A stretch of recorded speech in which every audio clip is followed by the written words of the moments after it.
Assalamualaikum warahmatullahi wabarakatuh. Perkenalkan, nama saya Mu'alifah dengan NIM 7211419015 ingin menjelaskan bab 8 mengenai informasi dalam praktik.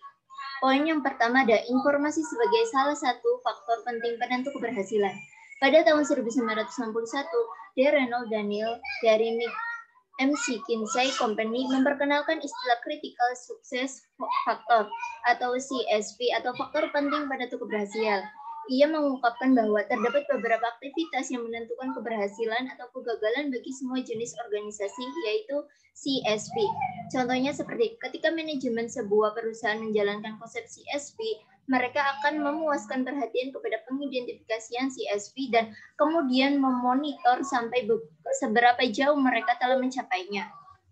Lalu ada sistem pemrosesan transaksi.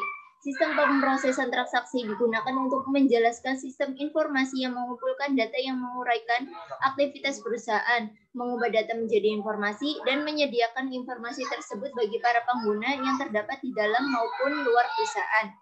Contohnya seperti sistem yang digunakan oleh perusahaan-perusahaan industri, perusahaan yang mendistribusikan produk dan jasa para pelanggannya.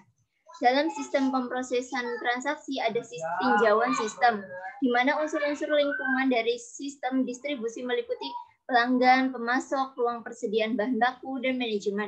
Dalam diagram konteks distribusi ada beberapa poin seperti pesanan penjualan, pesanan pembelian, pemberitahuan penolakan pesanan penjualan dan pembelian, lalu faktor, laporan saldo, dan pembayaran oleh pelanggan. Selanjutnya ada subsistem utama dari sistem distribusi. Subsistem dalam sistem distribusi terdiri dari berhubungan dengan pemenuhan pesanan pelanggan, pemesanan penggantian persediaan dari pemasok, dan pemeliharaan buku besar perusahaan. Lalu sistem yang memenuhi pesanan pelanggan. 4 sistem utama dalam sistem yang memenuhi pesanan pelanggan seperti sistem entry pesanan yang memasukkan pesanan pelanggan ke sistem persediaan atau inventory system yang memelihara catatan persediaan, sistem penagihan atau billing system yang membuat faktur pelanggan, dan sistem piutang dagang accounts receivable system yang menagih uang dari pelanggan. Lalu sistem yang memesan persediaan pengganti. Ada 3 sistem yang memesan persediaan pengganti seperti sistem pembelian, sistem penerimaan, dan sistem piutang dagang. Lalu ada sistem yang menjalankan proses buku besar. Sistem buku besar sendiri adalah sistem akuntansi yang menggabungkan data dari sistem-sistem akuntansi yang lain dengan tujuan untuk menyajikan gambaran keuangan operasi perusahaan secara gabungan. Terdapat 2 subsistem terkait. Yang pertama ada sistem memperbarui buku besar dan sistem pembuatan laporan manajemen. Lalu ada yang terakhir menempatkan sistem pemrosesan transaksi dalam perspektif. Fondasi dalam semua aplikasi ini mengambil bentuk basis data, yang mana mendokumentasikannya semua hal yang penting yang dilakukan oleh perusahaan. Lalu selanjutnya ada sistem informasi organisasi. Sistem informasi pemasaran terdiri atas kombinasi antara subsistem input dan output yang terhalang basis data. Subsistem output sendiri terdiri dari bauran pemasaran, subsistem produk, subsistem lokasi, subsistem promosi, subsistem harga, dan subsistem bauran terintegrasi. Selanjutnya ada basis data. Basis data dipopulasi dengan data yang berasal dari 3 subsistem input. Subsistem input sendiri terdiri dari subsistem pemrosesan transaksi, subsistem riset pemasaran, dan subsistem intelijensi pemasaran. Selanjutnya ada sistem informasi manufaktur.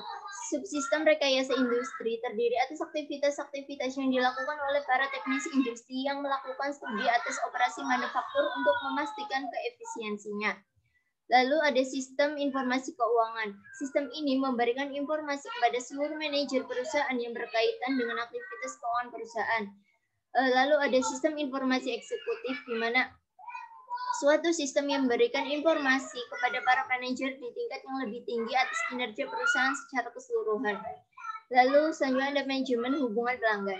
Manajemen hubungan pelanggan atau Customer Relationship Management atau CRM adalah manajemen hubungan antara perusahaan dengan pelanggan sehingga baik perusahaan maupun pelanggannya akan menerima nilai maksimum dari hubungan ini. Unsur utama dalam sebuah sistem CRM adalah data warehouse atau gudang data. Lalu ada data warehouse atau gudang data. Karakteristik utama dari data warehouse seperti data diakumulasikan dengan menambahkan catatan baru, bukannya dijaga tetap paling mutakhir dengan memperbarui catatan yang sudah ada dengan informasi baru. Lalu data dapat diambil dengan mudah.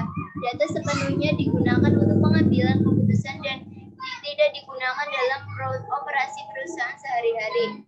Lalu ada sistem data warehousing. Data warehousing adalah bagian utama dari data warehousing yang memasukkan data ke dalam gudang, mengubah isinya menjadi informasi, dan menyediakan informasi tersebut kepada para pengguna. Area pengumpulan adalah tempat di mana data menjalani ekstraksi, transformasi, dan pemuatan. Lalu bagaimana data disimpan dalam tempat penyimpanan data warehousing? Dalam suatu basis data, seluruh basis data yang mengenai subjek tertentu disimpan bersama dalam satu lokasi, yang biasanya berbentuk sebuah tabel.